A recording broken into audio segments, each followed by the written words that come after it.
कहानी एक नौकरानी की। दादी कभी मना करते तो उल्टी माँ उन्हें ही उनकी औकात याद दिलाने लगती थी। पिताजी चाह कर भी कुछ बोल नहीं पाते थे। आखिर वे अभी तक अपने पिता के कमाए पैसों पर ही तो जीते आ रहे थे। अब हम दोनों भाई बहन स्कूल जाने के लायक तो हो गए थे, मगर पैसे की तंगी और माँ पिताजी के आपसी झगड़े के चलते हम दोनों स्कूल नहीं जा पा रहे थे। पिताजी से जब माँ का रोज रोज का झगड़ा सहा नहीं गया, तो उन्होंने घर के नजदीक वाले मंदिर के पास ही एक पूजा सामग्री और फूल माला की दुकान खोल ली थी। दुकान खोलने के लिए पिताजी ने अपने कुछ जान पहचान वालों से ही पैसे उधार लिए थे। पिताजी अब अपने काम में ज्यादा बिजी रहने लगे थे। चोरी के डर से रात में भी वे दुकान पर ही सो जाते थे। इधर माँ का रहन सहन और चाल ढाल बहुत तेजी से बदलता जा रहा था।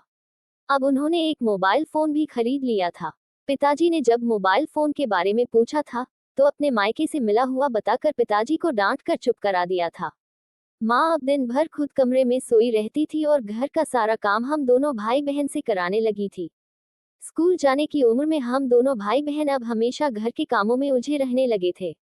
अब तो बात बात पर माँ हम दोनों को पीटने भी लगती थी। एक रात की बात है। मैं और मेरा भाई अमर साथ ही सोए हुए थे। हम दोनों बचपन से ही साथ सोते आ रहे थे।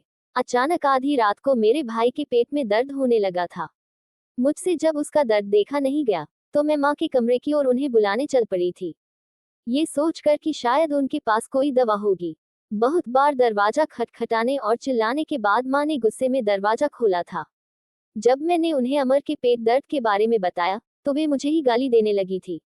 उनकी एक एक बात मुझे आज भी याद है, जो माँ ने अपने बेटे के लिए कही थी, तुम्हारा भाई पेट दर्द से मर नहीं जाएगा। दिन भर चोरी कर कर के तो खाता रहता है, फिर पेट दर्द तो उसका करेगा ही ना। मैं चाह कर भी कुछ बोल नहीं पाई थी। कैसी माँ थी वे। मैं चुपचाप अपने नसीब को कोसती हुई कमरे की ओर जाने के लिए अभी मुड़ी ही थी कि तभी मैंने माँ के कमरे में एक अजनबी आदमी को देखा था। मैं ठीक से चेहरा नहीं देख पाई थी। माँ भांप गई थी कि मैंने कमरे के अंदर के आदमी को देख लिया था। वे उस समय बोली कुछ नहीं, सिर्फ तेजी से दरवाजा बंद कर लिया था। भाई के पेट दर्द के चलते मैं बहुत परेशान थी, इसीलिए उस ओर मैं ज्यादा ध्यान नहीं दे रही थी। अमर अभी भी कमरे में जमीन पर लेटा पेट पकड़े दर्द से कराह रहा था। पिताजी तो दुकान पर ही रात में सोते थे, इसीलिए मैं उनको बुला भी नहीं सकती थी। मैं अमर को पेट के बल लिटाकर उसकी पीठ सहलाने लगी।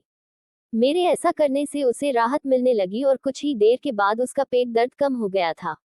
अगले दिन सुबह जब पिताजी घर आए, तो वे पहली बार बहुत खुश दिखाई दे रहे थे। उन्होंने दुकान के लिए लिया हुआ कर्ज चुकाने के लिए पूरा पैसा जमा कर लिया था। वे कल ही जाकर महाजन को पैसा देने की बात कर रहे थे। अब वे हम दोनों भाई बहन को भी स्कूल में दाखिल कराने के लिए बोल रहे थे। पता नहीं क्यों उस समय माँ पिताजी की बात सुनकर भी अनसुना करते हुए कहीं और खोई हुई थी। वे थी तो पास में ही बैठी, पर कुछ बोल नहीं रही थी। उसी दिन पहली बार पिताजी ने हम सभी को होटल में ले जाकर खाना खिलाया था। उस रात पिताजी हम दोनों भाई बहन के पास ही सो भी गए थे। हम तीनों ने उस रात बहुत सारे सपने देखे थे, मगर कुदरत को तो कुछ और ही मंजूर था। सुबह जब उठे तो एक बुरी खबर को सुनकर हम सब के पैर तले की जमीन खिसक गई थी। पिताजी की दुकान में रात में आग लग गई थी। सारा सामान जलकर राख हो गया था। महाजन को देने के लिए रखा हुआ पैसा, जिसे पिताजी ने अपनी मेहनत से एक एक पाई जोड़कर जमा किया था, वह भी आग में जल गया था। माँ भी उस दिन बहुत रोई थी, मगर शायद वह भी उनका दिखावा था। पिताजी फिर से टूट गए थे। हम सब का देखा हुआ सपना एक ही बार में बिखर गया था। दुकान जलने के कुछ ही दिन के बाद माँ ने मुझे अपने दूर के एक रिश्तेदार के कहने पर बलिया में एक साहब के यहाँ घर का काम करने और उनके 4 साल के बच्चे की देखभाल के लिए भेज दिया था। पिताजी ने माँ को बहुत समझाया कि अभी कश्मीरा 10 साल की बच्ची है, भला कैसे किसी के यहाँ नौकरानी का काम कर पाएगी। मगर माँ ने एक न सुनी। मैं यानी कश्मीरा बलिया में अपने मालिक साकेत भारद्वाज के यहाँ नौकरानी बनकर आ गई। मेरा भाई मुझसे दूर नहीं होना चाहता था। वह भी मेरे साथ ही बलिया आने की जिद पर अड़ गया था, मगर माँ ने उसे कमरे में बंद कर दिया था।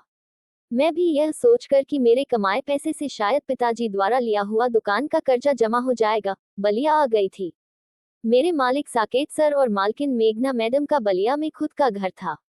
साहब एक ऑफिस में बड़े पद पर थे।